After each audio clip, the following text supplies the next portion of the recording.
My father was, he is on the left here, my father was officer of the General Staff of the Soviet Army. He was inspector of land forces, Soviet troops stationed in countries like Mongolia, Cuba, East European countries. This is the picture taken at the entrance of my Institute of Oriental Languages. It's a part of Moscow State University.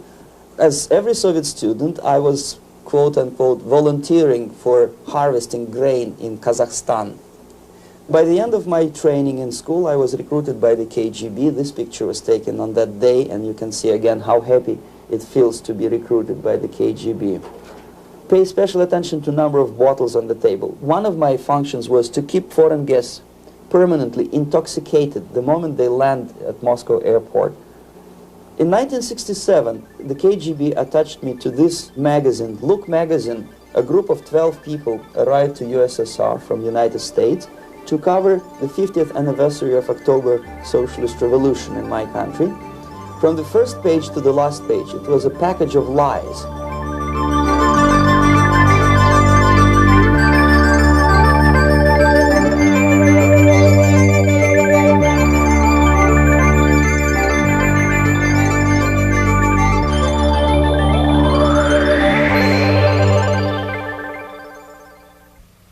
Our conversation is with Mr. Yuri Alexandrovich Bezmenov. Mr. Bezmenov was born in 1939 in a suburb of Moscow. He was the son of a high-ranking Soviet Army officer.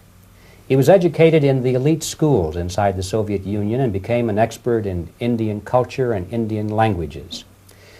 He had an outstanding career with Novosti, which was the, and still is, I should say, the press arm or the press agency of the Soviet Union. It turns out that this is also a front for the KGB. One of his interesting assignments was to brainwash foreign diplomats when they visited Moscow. And he'll tell us a little bit about how they did this and how they planted information which eventually wound up in the press of the free world. He escaped to the West in 1970 after becoming totally disgusted with the Soviet system, and he did this at great risk to his life. He certainly is one of the world's outstanding experts on the subject of Soviet propaganda and disinformation and active measures. Mr. Bezmenov, I'd like to begin by having you tell us a little bit about some of your childhood memories. Well, the most vivid memory of my childhood was Second World War, or to be more precise, the end of the Second World War, when all of a sudden United States, from a friendly nation, which helped us to defeat Nazism, turned overnight into a deadly enemy. And it was very shocking because all newspapers were trying to present an image of belligerent, aggressive American imperialism. Most of the things that we were taught is that United States is aggressive power, which is just about to invade our beautiful, free socialist country, that American CIA is dropping Colorado beetles on our beautiful potato fields to eliminate our crops. And each schoolboy had a picture of Colorado bug on the back page of his notebook. And we were instructed to go into collective fields to search for those little Colorado bugs. Of course, we couldn't find any. Neither we could find many potatoes. And that was explained again by the encroachments of the decadent imperialist power. The anti-American paranoia, hysteria in the Soviet propaganda was to such of such a higher degree that many less skeptical people or less stubborn would really believe that the United States is just about to invade our beautiful motherland, and some secretly hope that it will come true. That's interesting. Yes. Well, getting back to life inside the Soviet Union or inside communist countries in general, in this country, at the university level primarily, we read and hear that the Soviet system is different from ours, but not that different, and that there is a convergence developing between all of the systems of the world, and that really it doesn't make an awful lot of difference what system you live under because you have corruption and dishonesty and tyranny and all that sort of thing. From your personal experience, what is the difference between life under communism and life in the United States? Well, life is obviously very much different for simple reason that the Soviet Union is a state capitalist economically. It's a state capitalism where an individual has absolutely no rights, no value, his life is nothing, it's just like an insect. He is disposable, whereby in the United States even the worst criminal is treated as a human being, he has a fair trial, and some of them capitalize on their crimes. They publish their memoirs in their prisons and get handsomely paid by your crazy publishers.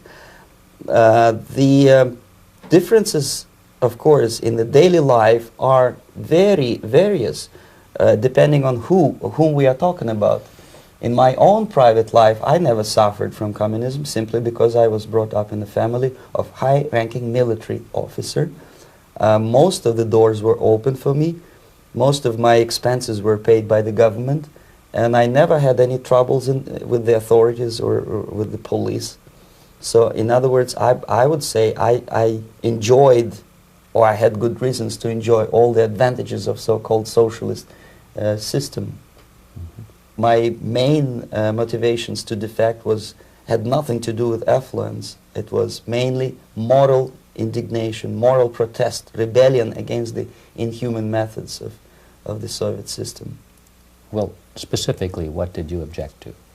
I objected, first of all, against oppression of my own dissidents and intellectuals. And that was the most disgusting thing that I witnessed as a young man, young student, who was brought up at a very troublesome period in our history, from Stalin to Khrushchev, from total tyranny and oppression to some kind of liberalization. Second, when I started working for the Soviet embassy in India, to my horror, I discovered that we are millions times more oppressive than any colonial or imperialist power in the history of mankind. That my country brings to India not freedom, progress, and friendship between the nations, but racism, exploitation, and slavery, and of course economical inefficiency to this country. Since I fell in love with India, I developed something which by KGB standards is extremely dangerous thing. It's called split loyalty, when an agent likes a country of assignment more than his own country. I literally fell in love with this beautiful country, a country of great contrasts, but also great humility, great tolerance, and philosophical and intellectual freedoms. My ancestors used to live in caves and eat raw meat when India was a highly civilized nation 6,000 years ago. So obviously the choice was not to the advantage of my own nation. I decided to defect and to entirely dissociate myself from that brutal regime. Mr. Bezmenov, we've read a lot about the concentration camps and the slave labor camps under the Stalin regime. Now the general impression in America is that those things are part of the past. Are they still going on today, or what is the status? Yes. There is no qualitative change in the Soviet concentration camp system. There are changes in numbers of prisoners. Again, this is unreliable Soviet statistics. We don't know how many political prisoners are there in the Soviet concentration camps. But we sure know from various sources that at each particular time there are close to 25 to 30 million of Soviet citizens who are virtually kept as slaves in forced labor camp system. The size of the population of a country like Canada is serving terms as prisoners. Incredible. So I would say that those intellectuals who try to convince American public that concentration camp system is a thing of the past are either conscientiously misleading public opinion, or they are not very intellectual people. They're selectively blind. They lack intellectual honesty when they say that. Well, we've spoken about the intellectuals in this country and also the intellectuals in the Soviet Union. What about down at the broad mass level? Do the people in general, the working people, the workers in general in the Soviet Union, do they support the system? Do they tolerate it? What is their attitude? Well, average Soviet citizen, if there is such an animal, of course, does not like the system because it hurts, it kills. he may not understand the reasons. He may not have enough information or educational background to understand. But I doubt very much there are many people who are conscientiously supporting the Soviet system. There are not such people in USSR. Even those who have all the reasons to enjoy socialism, people like myself, who were a member of journalistic elite, they also hate the system for different reasons, though. Not because they lack material affluence, but because they are unfree to think, they are in constant fear, duplicity, split personality. And this is the greatest tragedy for my nation. Well, what do you think are the chances of the people actually overcoming their system or replacing it? There is a great possibility that system will sooner or later be destroyed from within. There is a self-destructive mechanism built into any socialist or communist or fascist system, because there is lack of feedback, because the system does not rely upon loyalty of population. But until this Soviet junta is being supported by the Western so-called imperialists, that is, multinational companies, establishments, governments, and let's face it, intellectuals, so-called academia in the United States is famous for supporting the Soviet system. As long as the Soviet junta will keep on receiving credits, money, technology, grain deals, and political recognition from all these traitors of democracy or freedom, there is no hope, there is not much hope for changes in my country, and the system will not collapse by itself simply because it's being nourished by so-called American imperialism. This is the greatest paradox in history of mankind, when capitalist world supports and actively nourishes its own destroyer, destructor. I think you're trying to tell us something. Oh, in yes. This country. I'm trying to tell you that it has to be stopped unless you want to end up in Gulag system and enjoy all the advantages of socialist equality. Working for free, catching fleas on your body, sleeping on the planks of plywood in Alaska this time, I guess. That's where Americans will belong, unless they will wake up, of course, and force their government to stop aiding Soviet fascism. Well, you told us a moment ago why you left the system. I'd like to hear the details of how you did it. It must have been a very dangerous thing. It was not so dangerous, it was crazy. First of all, because defecting in India is virtually impossible, thanks to very strong pressure from the Soviet government. Excuse me, you were in India on assignment at that time? Yes, I was working for the Soviet embassy in New Delhi as a press officer. And defecting for a Soviet diplomat is next to impossible. It's a suicide, as I said, because a great friend Indira Gandhi pushed a law through parliament which says, and I quote, "No defector from any country has a right of political asylum in any embassy on the territory of Indian Republic," which is a masterpiece of hypocrisy. No other defector but a Soviet one needs a political asylum. So knowing that perfectly well, I planned a craziest possible way to defect. I studied counterculture in India. There were thousands of young American boys and girls with no shoes, long hair, smoking hash and marijuana, studying sometimes Indian philosophy, sometimes simply pretending that they study. And they greatly annoyed Indian police, and they were laughing stock of Indians because obviously they were good-for-nothing students. I studied carefully where they congregate, what routes they travel, what language they speak, what do they smoke. And one day I simply joined a group of hippies to avoid detection of Indian police. I was dressed as a typical hippie with blue jeans, long camise shirts with all kind of nice decorations like beads, long hairs. I bought a wig because for several weeks I had to turn myself from a conservative Soviet diplomat into a very progressive American hippie. And that was the only way that I could avoid detection. It was very interesting experience, but it was necessary because from my own knowledge as a member of Soviet embassy staff, I knew that there were many cases when Soviet defectors were betrayed by Indian police, and also some Western embassies played a very dirty role in betraying the Soviet defectors. According to our information, they were some, I wouldn't call them double agents, but simply amoral people working for this for the United States embassy, and confiding in people like this would be a suicide.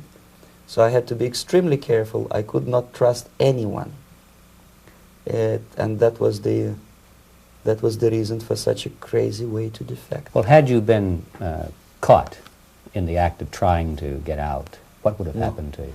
Oh, most likely I would end up in concentration camp, or, depending on the situation and on the whim of some bureaucrat in KGB, maybe even executed. This is normal practice, quietly, of course, not publicly. But that would be the end of my defection, of course. Well, when did you finally make it to the United States? In 1970, after about 6 months of debriefing in Athens by the CIA, and I presume FBI too, they let me go first to Germany, then to Canada. That was my decision. I had to change my identity to protect my family and my friends in USSR. And also I was a little bit paranoid, knowing that both Soviet KGB and probably some double agents within American system may be after me. So I wanted to settle down as far away as possible. I requested CIA to give me some kind of new identity and just let me go on my own. And I settled in Canada. I was a student. I changed many professions, from farm help and laundry truck driver to language instructor and broadcaster for Canadian Broadcasting Corporations in Montreal. Well, have you had any threats on your life or any yes. unpleasant In about 5 years, KGB eventually discovered that I am working for Canadian Broadcasting. I made a very big mistake. I started working for overseas service of CBC, which is similar to Voice of America, in Russian language. And of course, monitoring service in USSR picked up every new voice. Every new announcer they would make it a point to discover who he is. And in 5 years, sure enough, slowly but surely, they discovered that I am not Thomas Schumann, that I am Yuri Alexandrovich Bezmenov, and that I am working for Canadian Broadcasting, and undermining beautiful détente between Canada and USSR. And the Soviet ambassador Alexander Yakovlev made it his personal effort to discredit me. He complained to Pierre Trudeau, who is known to be a little bit soft on socialism. And the management of CBC behaved in a very strange, cowardly way, unbecoming to representatives of an independent country like Canada. They listened to every suggestion that Soviet ambassador gave, and they started shameful investigation, analyzing content of my broadcasts to USSR. And sure enough, they discovered that some of my statements were probably would be offending to the Soviet Politburo. So I had to leave my job. And of course, subtle intimidations. They would say something like, please cross the street carefully because, you know, traffic is very heavy in Quebec. And fortunately, I know about the psychology and the logic of activity of the KGB, and I never allowed myself to be intimidated. This is the worst thing. This is what they expect a person, a defector, to be intimidated. Once they spot that you are scared, they keep on developing that line, And then eventually you either have to give up entirely and work for them, or they neutralize you. They would definitely stop all kind of political activity, which they failed to do in my case, because I was stubbornly working for the Canadian Broadcasting. And in response to their intimidations, I said that, look, this is a free country, and I am as free as you are. And I also can drive very fast. And gun control is not yet established in Canada, so I had a couple of good shotguns in my basement. So welcome to visit me someday with your Kalashnikov's machine guns. So obviously it didn't work. Intimidation didn't work. So they tried different approach, as I described. They approached on the highest level, on the level of Canadian bureaucracy.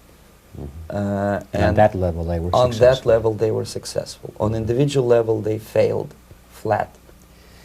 Mr. Bezmenov has brought a series of slides with him that he has taken from the Soviet Union, and I think this is a good time to take a look at the slides. Yes. Now, the viewers will be able to see these slides as we talk about them. Yes, this is a collection of slides which are, some of them are snapshots from my family album, some of them are documents which I smuggled from the Soviet embassy, and some are reproductions from local mass media. I usually show them to establish my credibility as a defector. This is a picture of my native town, Mytishi, about 20 miles north from Moscow.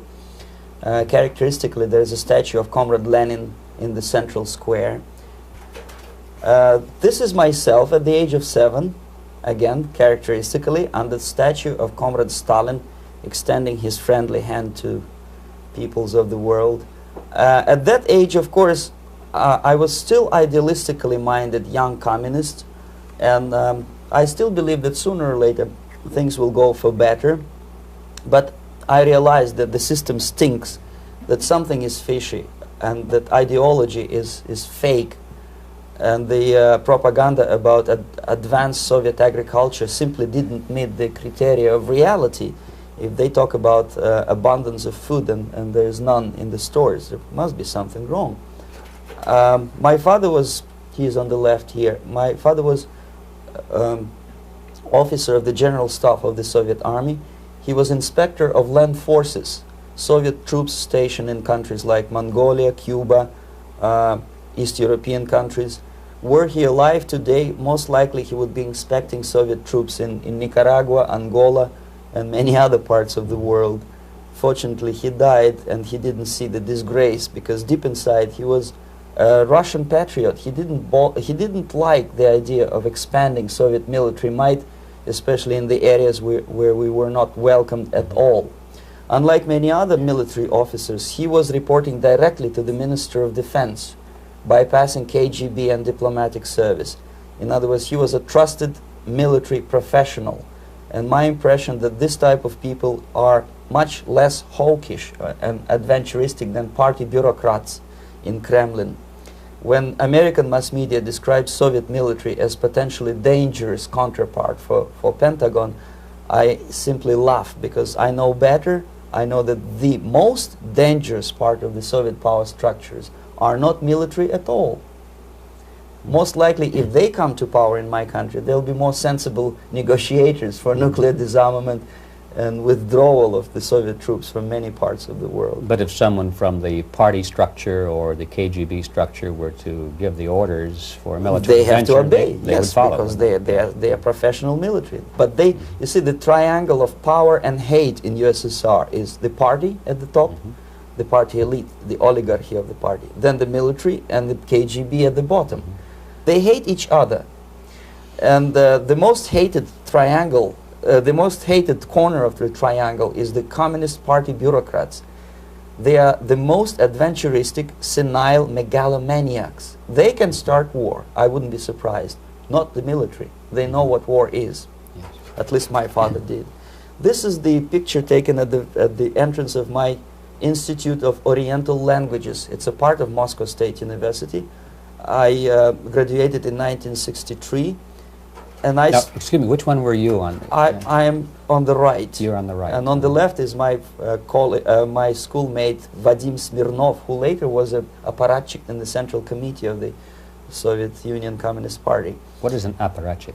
It's a functionary, something like civil service in British Empire. Someone who is never fired from the service. He stays there internally. He may not be promoted too high, but he's a dependable bureaucrat who will stay forever.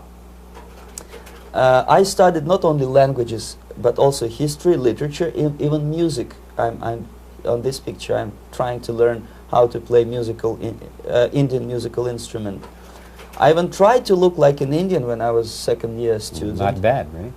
Yes, actually it was strongly encouraged by the instructors in my school, because the graduates of my school were later on employed as diplomats, foreign journalists, or spies. As every Soviet student, I was quote-unquote volunteering for harvesting grain in Kazakhstan. This is the biggest agricultural blunder of the Soviet government. But I didn't have much choice, of course, because the communist motto borrowed from the Bible says, "Those who do not work shall not eat." And you can see me eating, therefore I was working, and you can see how happy I was about it. I went through a very extensive physical and military training, including the military games in areas, suburban areas of Moscow. And here, for example, we are on the tour in Arkhangelsk area.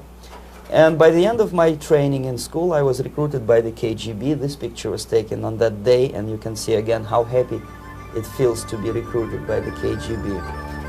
Our conversation with Yuri Alexandrovich Bezmenov, who is a defector from the Soviet Union, a former propaganda agent for Novosti and the KGB, will continue after this message.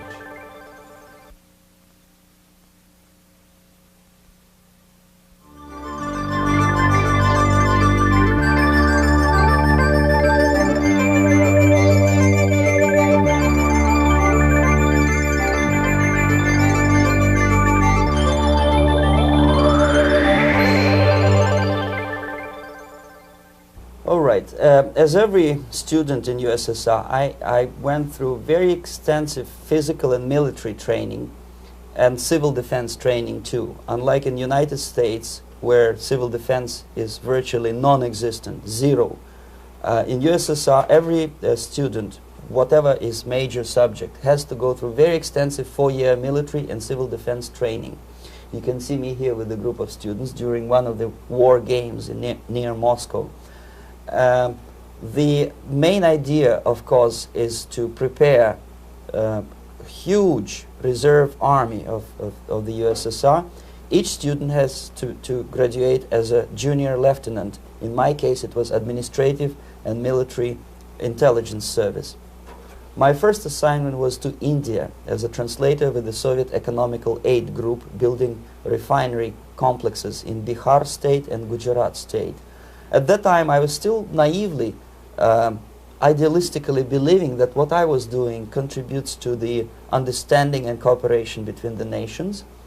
It took me quite a number of years to realize that what we were bringing to India was a new type of colonialism, 1,000 times more oppressive and exploitative than any colonialism or imperialism in history of mankind. But at that time, I was still hoping that, well, maybe it's not that bad, could be worse, and things may go for better. And I even tried to implement the beautiful Marxist motto, "Proletarians of all the countries unite." I tried to unite with the nice Indian girl, and I was fascinated by Indian culture, by the family life in this country. But obviously, Communist Party had different plans for my genes, so I had to marry this beautiful Russian girl. In the span of my career, I married 3 times.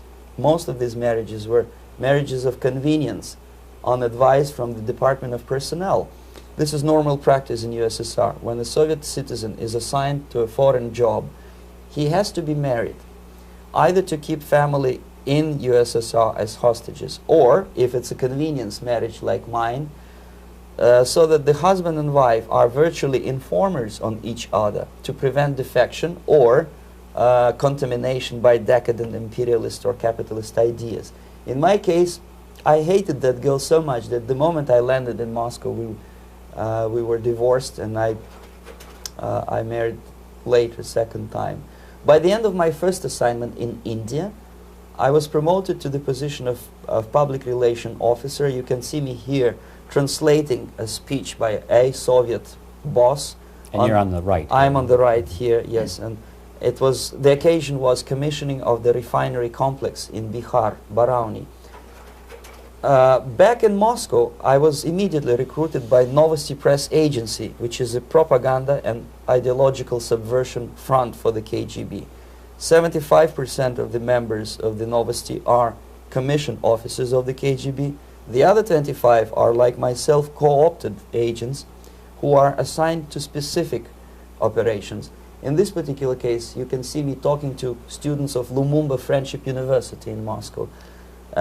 This is a huge school under the direct control of the KGB and Central Committee, where future leaders of the so-called national liberation movements are being educated and selected carefully. And some of them have absolutely, neither, this for example is a group of students from Lumumba. They don't look like students at all. They look more like military, and that's exactly what they were. They were dispatched back to their countries to be leaders of the so-called national liberation movements, or to be translated into normal human language, leaders of international terrorist groups. Another area of activity when I was working for the Novosti was to accompany groups of so-called progressive intellectuals, writers, journalists, publishers, teachers, professors of colleges. You can see me here in Kremlin. I'm second on the left, with a group of Pakistani and Indian intellectuals. Most of them pretended they don't understand that we are actually working on behalf of the Soviet government and the KGB. They pretended that they are actually being guests, VIP intellectuals, that they are treated according to their merits and their intellectual abilities. For us, they were just a bunch of political prostitutes to be taken advantage for various propaganda operations. Therefore, you can see perfectly well the senior colleague of mine on the left doesn't really have that much respect on his face, and myself with a very skeptical smile, typical KGB sarcastic smile, anticipating another victim of ideological brainwashing. This is how a typical conference in Novosti headquarters in Moscow looked like. Sitting in the middle is Boris Burkov, the then director of Novosti Press Agency, high-ranking party bureaucrat in the Department of Propaganda. I am standing next to a famous Indian poet, Sumitranandan Pant.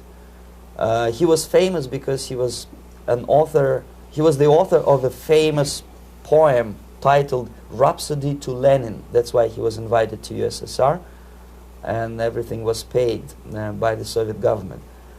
Pay special attention to number of bottles on the table. This is one of the ways to kill the awareness or curiosity of foreign journalists.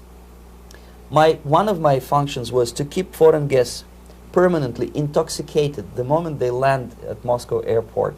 I had to take them to the VIP lounge and toast to friendship and understanding between the nations of the world. Glass of vodka, then a second glass of vodka. And in no time, my guests would be feeling very happy. They would see everything in kind of pink, nice color. And that's the way I had to keep them permanently for the next 15 or 20 days. At a certain point in time, I had to withdraw alcohol from them so that some of them who are the most recruitable would feel a little bit shaky, guilty, trying to remember what they were talking last night. That's the time to approach them with all kind of nonsense, such as joint communique or statement for Soviet propaganda. That's the time they are the most flexible. And of course, what they didn't understand, they didn't realize or pretended not to realize, that myself, who was drinking together with them, was not drinking at all. I had ways to get rid of alcohol through various techniques, including special pills which were given to me by my colleagues. But they were taking it seriously. In other words, they would consume quite large volumes of alcohol and feel quite uneasy next morning.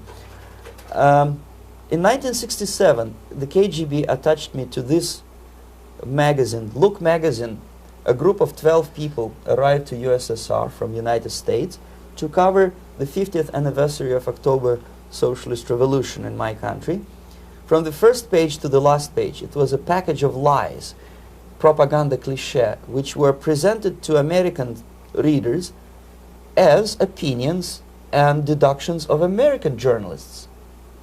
Nothing could be far from truth. These were not opinions. They were not opinions at all. They were the clichés which the Soviet propaganda wants American public to think that they think. If it does make any sense at all. It sure does, because from the viewpoint of the Soviet propaganda, although there are some subtle criticisms of the Soviet system, the basic message is that Russia today is a nice, functioning, efficient system supported by majority of population. That's the biggest lie. And of course, American intellectuals and journalists from Look magazine elaborated on that untruth in various different ways. They intellectualized that lie. They found all kinds of justifications for telling lies to American public. Excuse me, it was partly your job to make sure that they got these ideas, yes, and accepted them as their own ideas. Right. Actually, even before they arrived to USSR, and they paid astronomical sum of money for that visit, they were submitted, this Novosti Press agency developed so-called backgrounders, 20-25 pages of information and opinions which were presented to the journalists even before they bought their tickets to Moscow. They had to analyze the situation, and judging on their reaction to that backgrounder, the local Novosti representative or local Soviet diplomat in Washington, D.C. would assess whether they be given visa to USSR or not. So but they were selected ahead of time. Oh yes, they were pre-selected very carefully, and there is not much chance for honest journalists to arrive to USSR and to stay there for 1 year and to bring this package of lies back home. This, for example, is a centerfold of the Look magazine.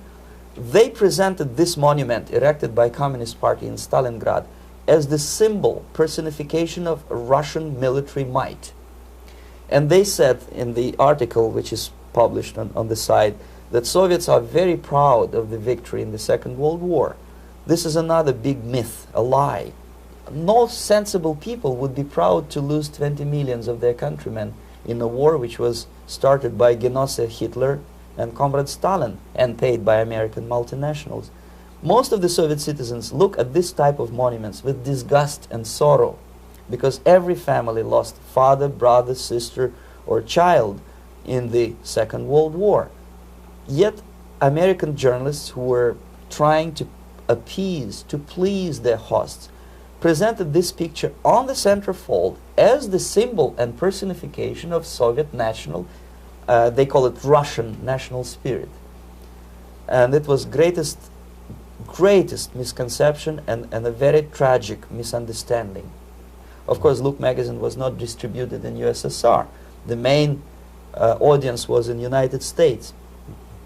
But I presume that many Americans, millions of Americans who were reading Look magazine at that time, had absolutely wrong idea about the sentiments of my nation, about what the Soviets are proud of and what they hate. This is a group, you see the same lady with the sword in Stalingrad. This is the group of journalists. Myself is in the center with the same devilish smile. And Mr. Philip Harrington is on the extreme left there with his camera. This is the gentleman which was so deaf or so uninterested in what I had to say to him. This is the same picture, a blow-up of the same picture. Many guests from various countries, in this particular case from Asia and Africa, were taken by me as a Novosti Press agency employee for a tour across Siberia, for example. We would show them typical kindergarten, you see, nothing special by American standards, just nice children sitting, eating their breakfast or lunch. What they could not understand, or they pretended not to understand, that this is an exemplary kindergarten. This is not the kindergarten for average person or average family in USSR. And we maintain that illusion in their minds. You can see myself under the red spot in the middle there, with the same business-like expression. I'm doing my job. That's what I'm assigned to do, and that's what I was paid to do. But deep inside, I still hope that at least some of these useful idiots would understand that what they are looking at has nothing to do with the level of affluence in my nation. This is a better picture which reflects the true spirit of the Soviet childhood. This picture was printed in a Canadian government publication by mistake. In the middle you can see children playing on a small courtyard, and the caption goes, "This is a typical kindergarten in Siberia." What these idiots didn't understand, that it is not kindergarten at all. It is a prison for children of political prisoners. But there was not a single mentioning that what they were visiting actually was an area of concentration camps. And the job of people like myself to help them to not to notice that they are actually talking to prisoners. Most of the children were dressed, especially on the occasion of the foreigners' visit. Of course, there were no corpses on the ground. There were no machine gun guards. And well, it looks not very pleasant, as you see. It looks dull, but obviously it does not create an impression that this is actually a prison. Well, did any of the journalists have the curiosity to ask about prisons and that kind of thing? Yes. They were in Siberia. This Yes. is what you associate. Yes, some of them asked questions, and naturally we would give them, for the stupid question, we give them stupid answer. No, there are no prisons in Siberia. No, most of the people who you see are free citizens of USSR. They are very happy to be here, and they are contributing to the glory of the socialist system. Some of them pretended that they believe what I was telling them, and most of them, we may discuss it later, what are the motivations of these people? Why would they stubbornly bring lies to their own population through their own mass media? I have various answers to this. There is not a single explanation. It's a complex of explanations. It's fear, pure biological fear. They understand that they are on the territory of an enemy state, a police state. And just to save their rotten skins and their miserable jobs, their affluence back home, they would prefer to tell a lie than to ask truthful questions and report truthful information. Second, most of these schmucks were afraid to lose their jobs, because obviously if you tell truth about my country, you will not last long as a correspondent of New York Times or Los Angeles Times. They will fire you. What kind of correspondent are you? You obviously cannot find common language with Russians if they kick you out in 24 hours. So just by trying to be conformist to their own editorial bosses, they tried not to offend the sentiments of the Soviet administrators and people like myself. Deep inside, I hope they would insult my or offend my sentiments. Obviously, they preferred not to. Another reason, I refuse to believe it, but obviously there is another reason. Obviously, it's a greed. These people earn a lot of money. When they come back to USA, they claim that they are experts on my country. They write books which sells in million copies, titled like Russians, The Truth About Russia. Most of it is lie about Russia. Yet they claim to be Sovietologists. They play back myth about my country, the propaganda cliches.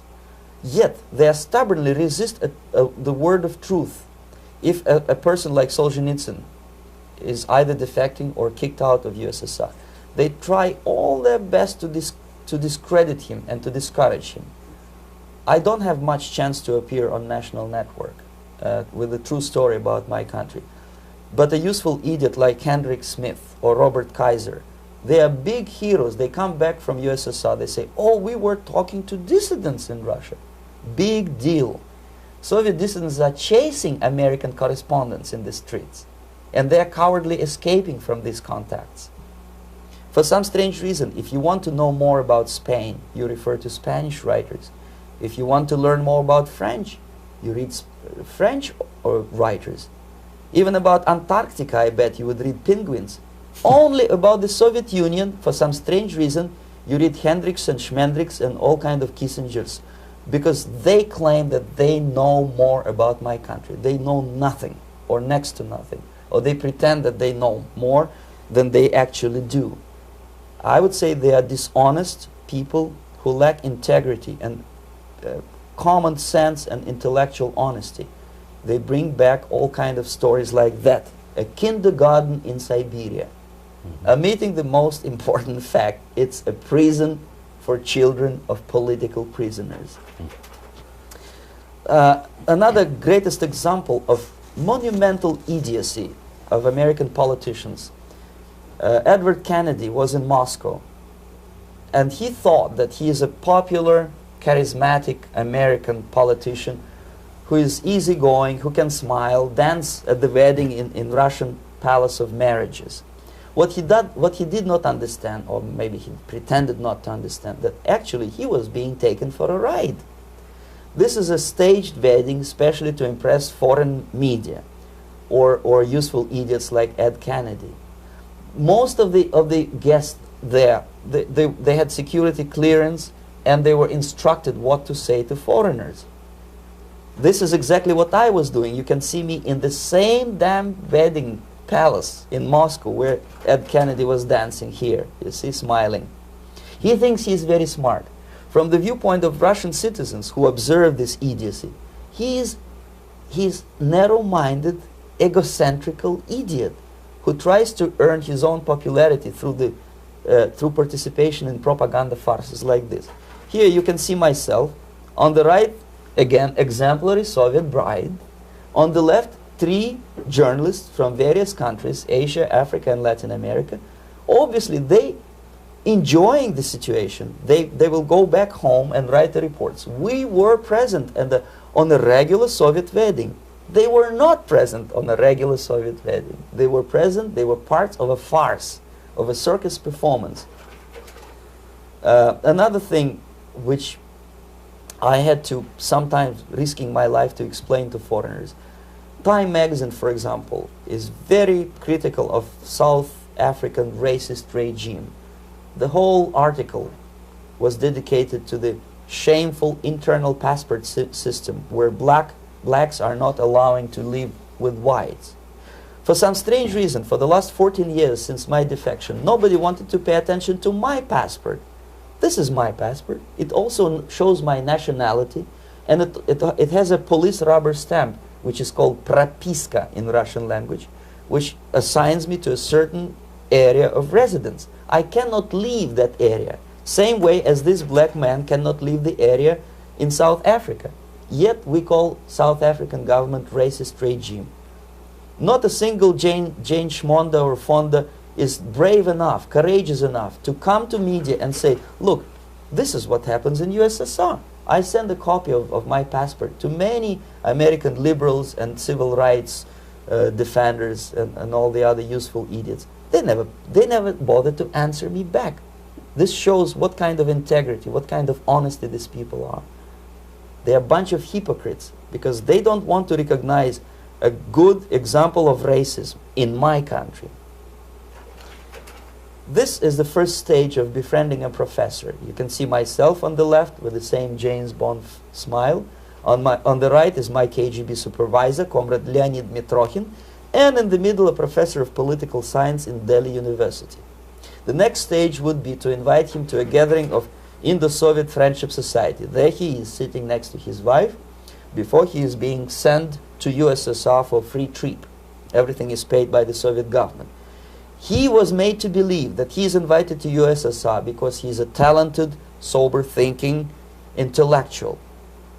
Absolutely false. He is invited because he is a useful idiot, because he would agree and subscribe to most of the Soviet propaganda cliché. And when he is coming back to his own country, he is going for years and years to teach the beauties of Soviet socialism to newer and newer generations of his students, thus promoting the Soviet propaganda line. The KGB was even curious about this gentleman. It may look innocent. Maharishi Mahesh Yogi, a great spiritual leader, or maybe a great charlatan and crook, depending on from which side you are looking at him. Beatles were trained at his ashram in Hardwar in India how to meditate.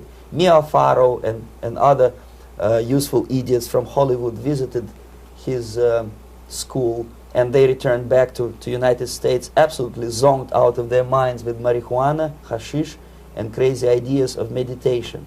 To meditate, in other words, to isolate oneself from the current social and political issues of your own country. To get into your own bubble, to forget about troubles of the world. Obviously, KGB was very fascinated with such a beautiful school, such a brainwashing center for stupid Americans. I was dispatched by the KGB to check what kind of VIP Americans attend this school. That's you on the left. Yes, I'm on the left. I was trying to get enrolled in that school. Unfortunately, the Maharishi Mahesh Yogi asked too much. He wanted $500 American for enrollment. But my function was not actually to get enrolled in the school. My function was to discover what kind of people from United States attend this school.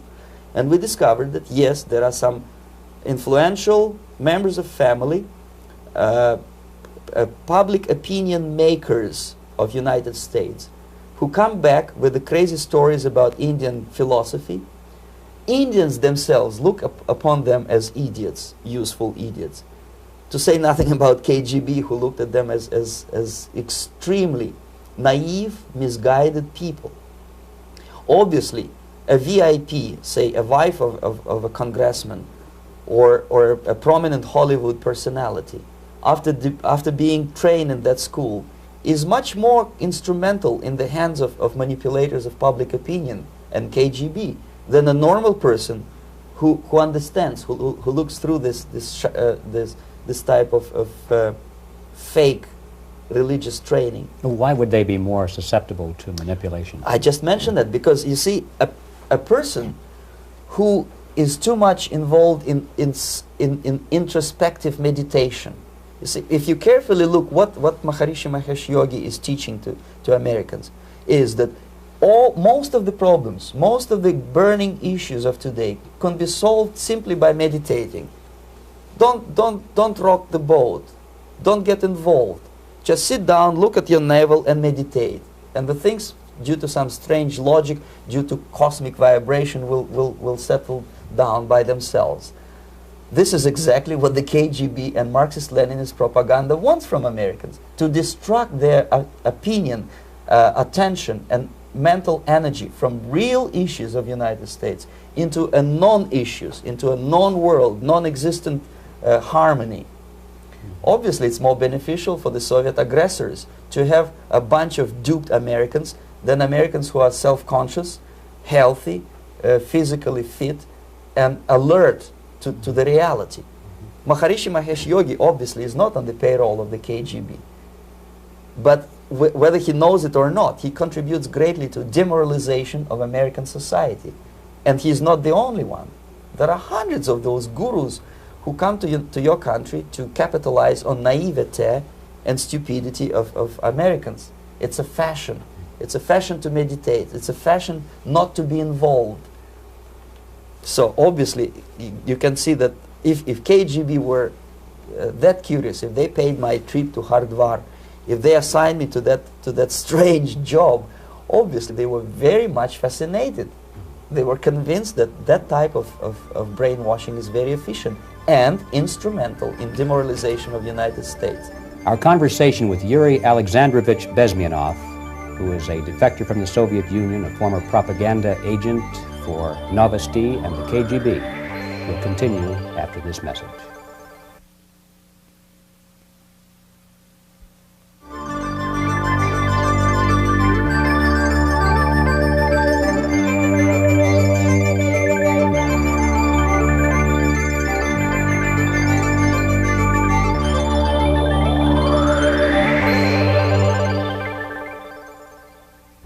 This picture shows the part of the building of USSR embassy, and my supervisors. On the left is Comrade Mehdi, an Indian communist, and on the right, Comrade Mitrokhin, my supervisors in the secret department of research and counter-propaganda. It has nothing to do with either research or counter-propaganda. Most of the activity of that department was to compile huge volume of information on individuals who were instrumental in creating public opinion. Publishers, editors, journalists, actors, educationalists, professors of political science, members of parliament, representatives of business circles. Most of these people were divided roughly in two groups. Those who would toe the Soviet foreign policy, they would be promoted to the positions of power through media and public opinion manipulation.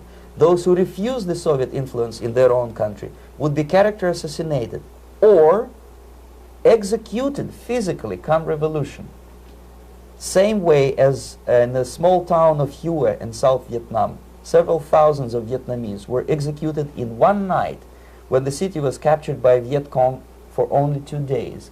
And American CIA could never figure out how could possibly communists know each individual, where he lives, where to get him, and would be arrested in one night, basically in some 4 hours before dawn, put on a van, taken out of the city limits and shot.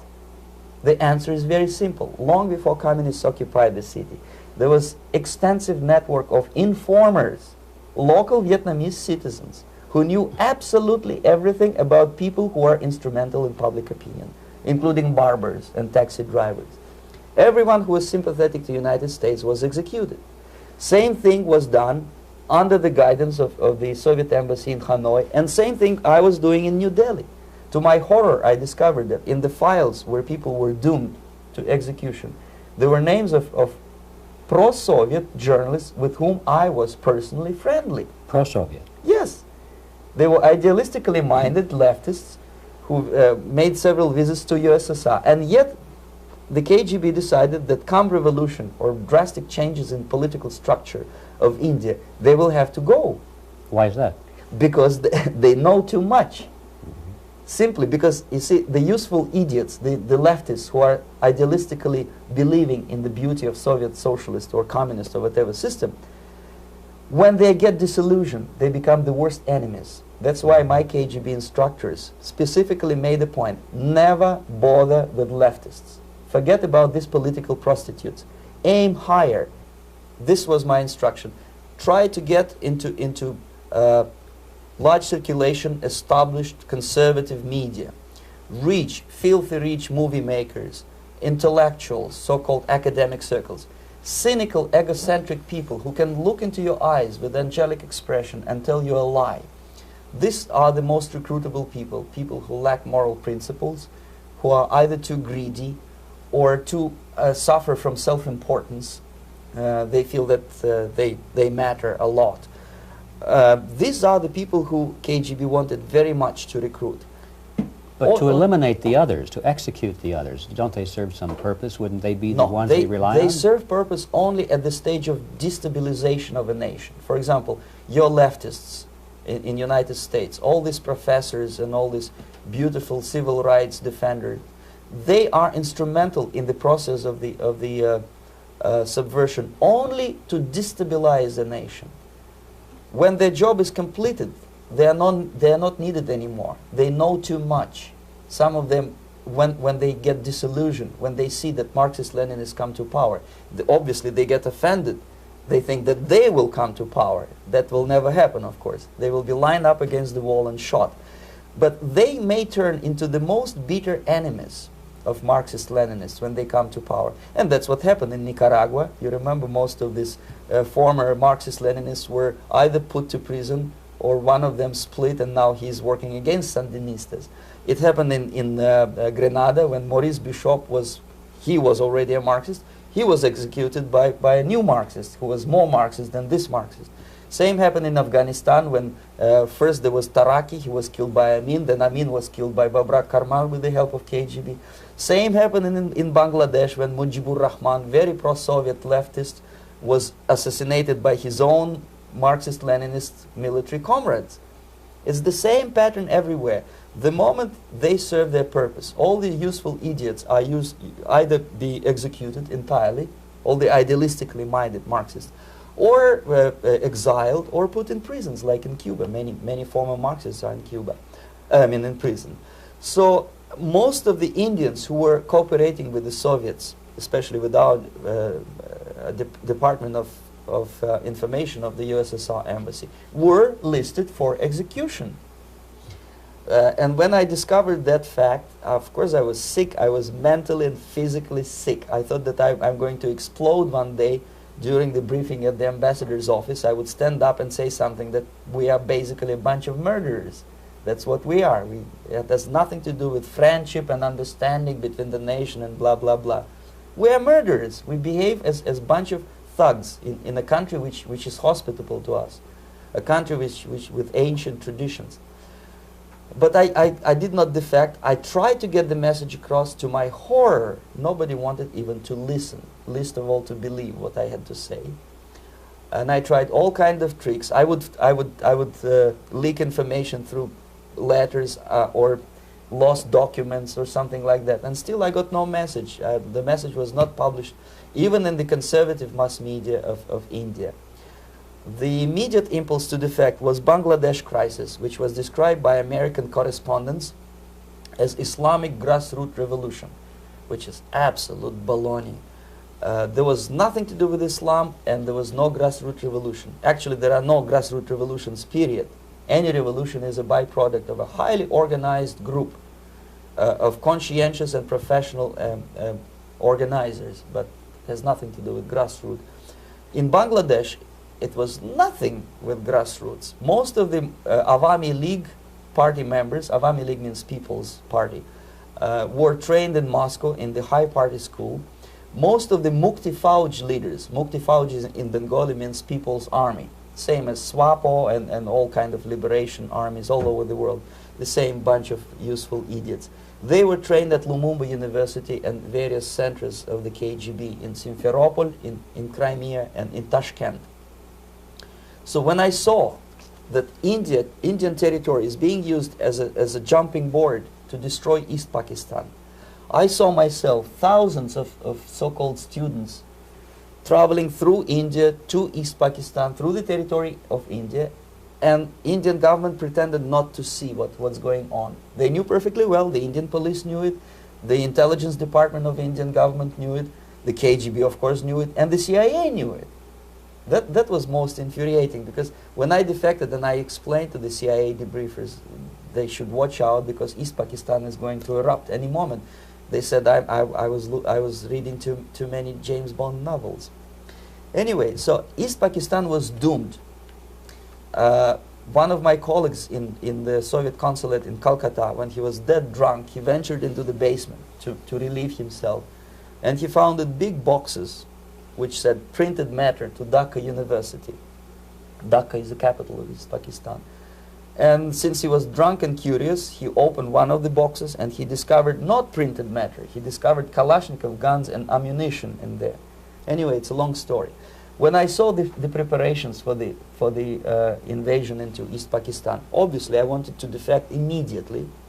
The only thing I couldn't at that time make up my mind when and where and how. One of the reasons, of course, you see, I was in love with India. I mentioned it before. I spoke the languages. I socialized with people. And I understood that I had to act fast unless I want this beautiful country to be permanently and irreparably damaged by our presence. One of the reasons not to defect was, as you can see, I was living in relative affluence. Who the hell in the normal mind would defect and do what? To be abused by your media, to be called McCarthyist and fascist and paranoid, or to drive a taxi in New York City? What for? What the hell for should I defect? To be abused by Americans, to be insulted in exchange for my effort to bring the truthful information about impending danger of subversion. As you can see, I was living in quite a comfortable conditions next to swimming pool, where Indians were not allowed, by the way. I was highly paid expert in propaganda. I had my family. I was respected by my nation. My career was cloudless. The third reason, how to defect with the family. To defect with the baby and the wife would be virtual suicide, because according to law, that hypocritical law which I quoted before, the Indian police will have to hand me over back to the KGB, and that will be the end of my defection and probably my life. Again, I cannot smuggle my wife because she was not quite sure what I was doing. She was not that idealistically involved, and she was definitely not in the total picture of what I was doing for the KGB. She would be shocked if I you know, put her in my van and drive her to the American embassy or elsewhere. That would be a greatest danger.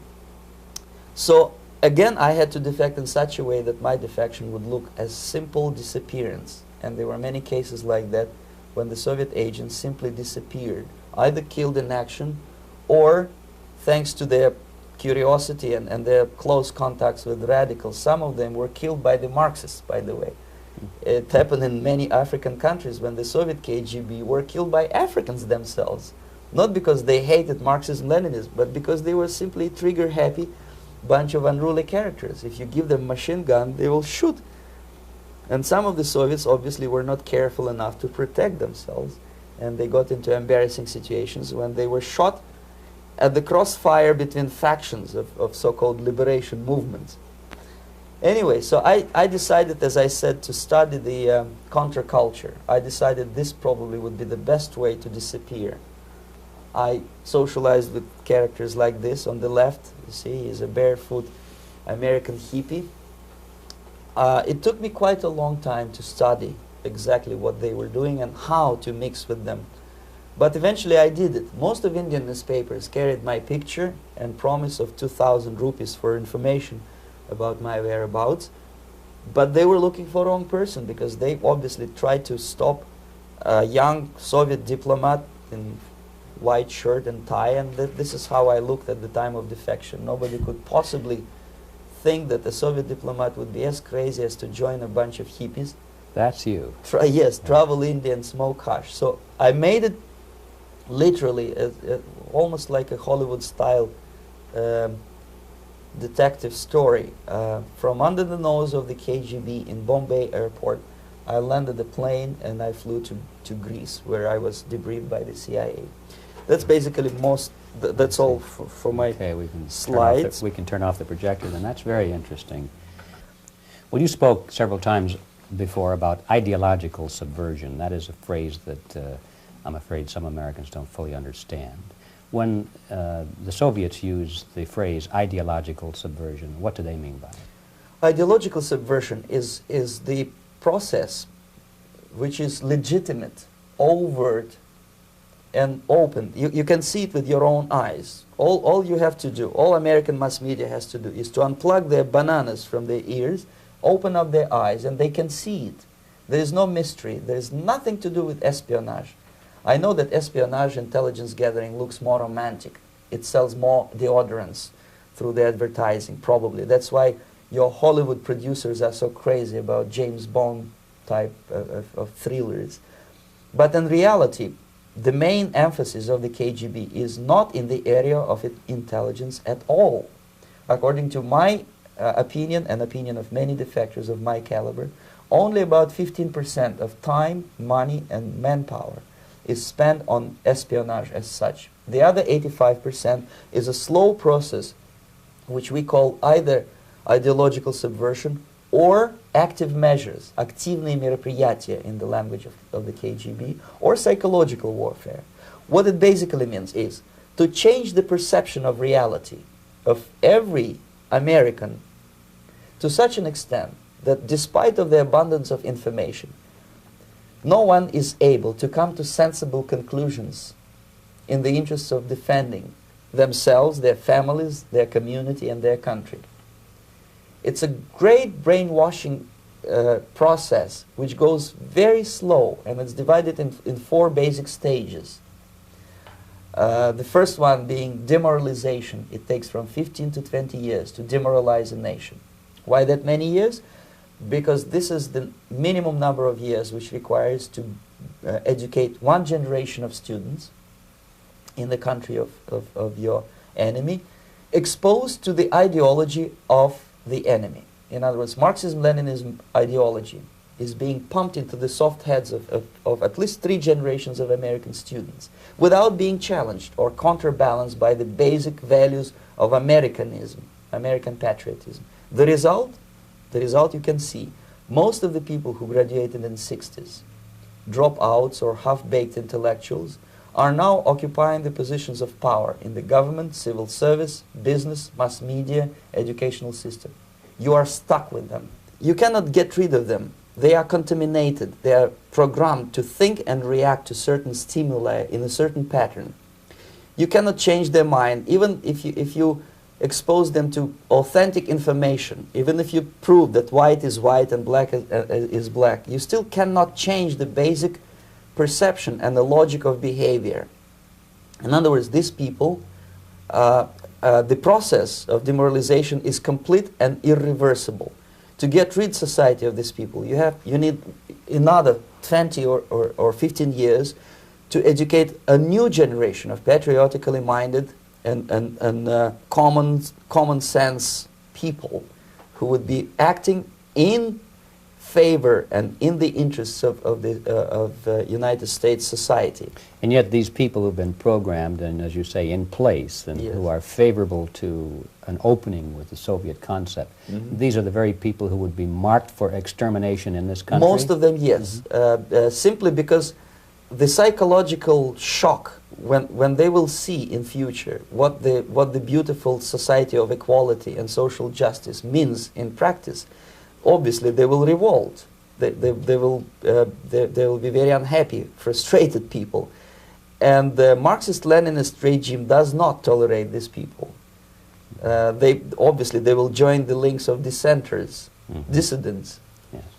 Unlike in present United States, there will be no place for dissent in future Marxist-Leninist America. Here you can get popular like Daniel Ellsberg and filthy rich like Jane Fonda for being dissident, for criticizing your Pentagon. In future, these people will be simply squashed like cockroaches.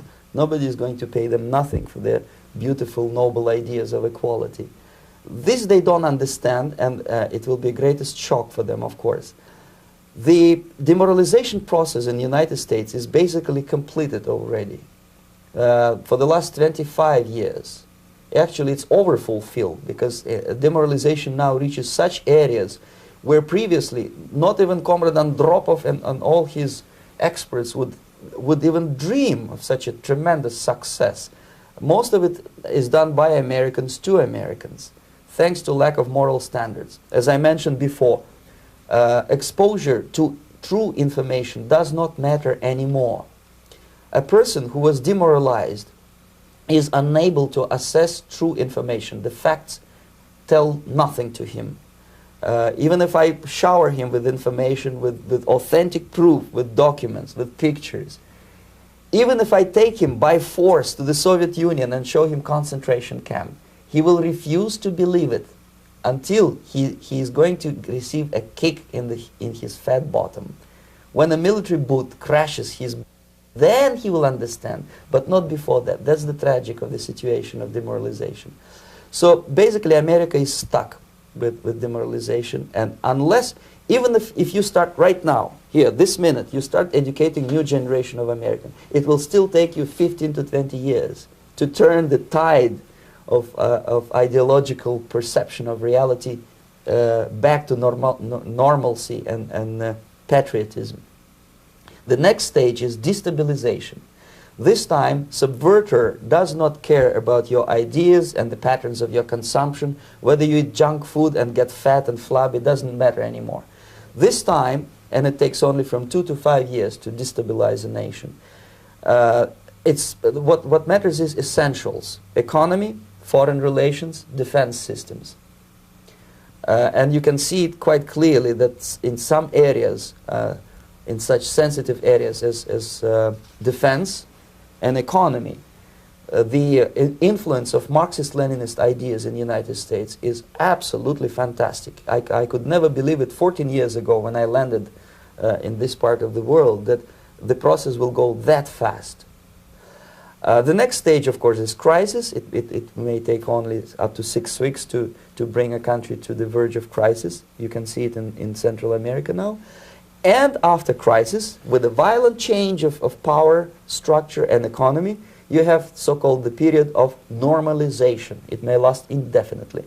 Normalization is a cynical expression borrowed from Soviet propaganda. When the Soviet tanks moved into Czechoslovakia in '68, Comrade Brezhnev said, "Now the situation in brotherly Czechoslovakia is normalized."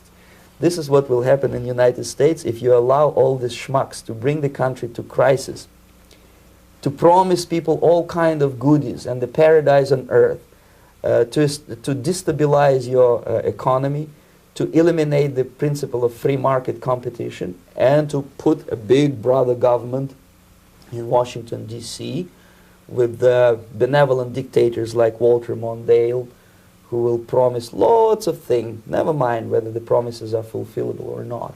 He will go to Moscow to kiss the bottoms of new generation of Soviet assassins, never mind. He will create false illusions that the situation is under control. Situation is not under control. Situation is disgustingly out of control. Most of the American politicians, media, and educational system trains another generation of people who think they are living at a peacetime. False. United States is in the state of war, undeclared total war against the basic principles and the foundations of this system. And the initiator of this war is not Comrade Andropov, of course.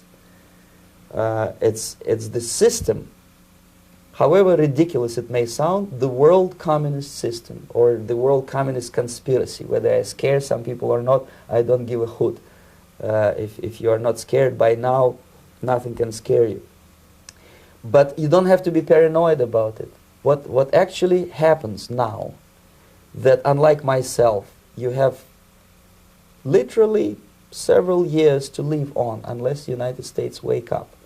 The time bomb is ticking. With every second, the disaster is coming closer and closer. Unlike myself, you will have nowhere to defect to, unless you want to live in Antarctica with penguins. This is it. This is the last country of freedom and possibility. Okay, so what do we do? What is your recommendation to the American people? Well, the immediate thing that comes to my mind is, of course, there must be a very strong national effort to educate people in the spirit of real patriotism, number one. Number two, to explain them the real danger of socialist, communist, whatever, welfare state, big brother government. If people will fail to grasp the impending danger of that development, nothing ever can help United States. You may kiss goodbye to your freedom, including freedoms to homosexuals, to prison inmate. All this freedom will vanish, evaporate in 5 seconds, including your precious lives. The second thing, the moment at least part of United States population is convinced that the danger is real, they have to force their government. And I'm not talking about sending letters, signing petitions, and all this beautiful, noble activity. I'm talking about forcing United States government to stop aiding communism.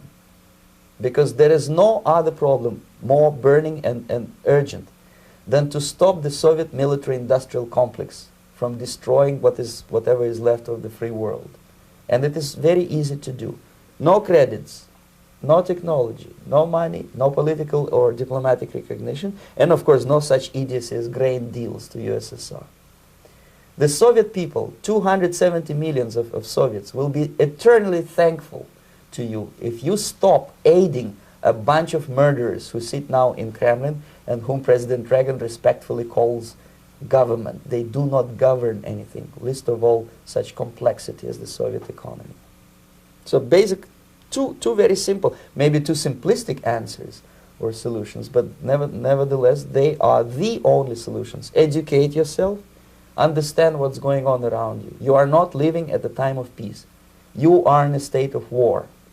And you have precious little time to save yourself. You don't have much time, especially if you are talking about young generation. There's not much time left for convulsions to the beautiful disco music. Very soon it will go, just overnight. If we are talking about capitalists or wealthy businessmen, I think they are selling the rope on which they will hang very soon. If they don't stop, if they cannot curb their unsettled desire for profit, and if they keep on trading with the monster of the Soviet communism, they are going to hang very soon. And they will pray to be killed, but unfortunately they will be sent to Alaska probably to manage industry of slaves. It's simplistic. I know it sounds unpleasant. I know Americans don't like to listen to things which are unpleasant. But I have defected not to tell you the stories about such idiocy as microfilm, James Bond type espionage. This is garbage. You don't need any espionage anymore. I have come to talk about survival. It's a question of survival of this system. You may ask me, what is it in for me? Survival, obviously, because unlike, as I said, I am now in your boat. If we sing together, we'll sing beautifully together. There is no other place on this planet to defect to.